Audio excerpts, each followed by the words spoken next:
HIV? AIDS?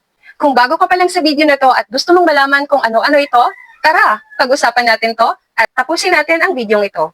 Hi, it's me again, Janine, at ito nga pala ang buhay DOH ni Rick Dai. Been working in the Department of Health for 7 years, and for today's video ay pag-usapan natin kung ano nga ba ang HIV or AIDS. Ito ay isang uri ng sexually transmitted disease na makukuha natin sa pamamagitan ng una, pakikipagtalik ng walang proteksyon gamit ang kondom sa isang taong may HIV. Pangalawa, ito ay makukuha rin natin sa pamamagitan ng pagsali ng dugo sa isang taong may HIV. At ang pangatlo ay mahahawa ka rin ito sa pamamagitan ng pagtuturok ng droga gamit ang hiringgilya or syringe na ginamit ng isang tao na may HIV.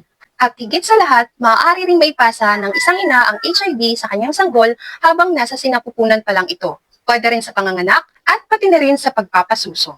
As someone na galing sa LGBTQ community, gusto ko lang pong ipaalala sa lahat na ang sakit nito ay hindi lamang po para sa mga LGBTQ member.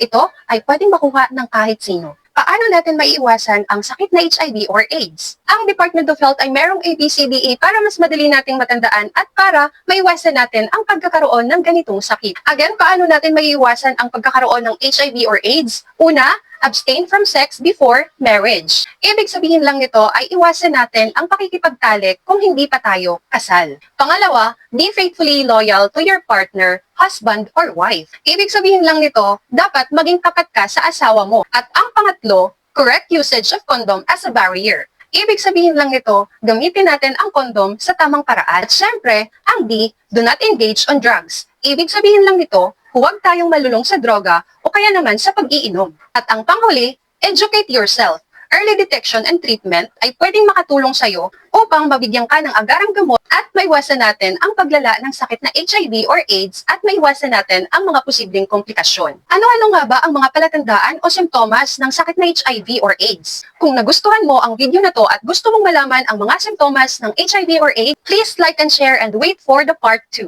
Yun lamang po at maraming salamat. Ingat!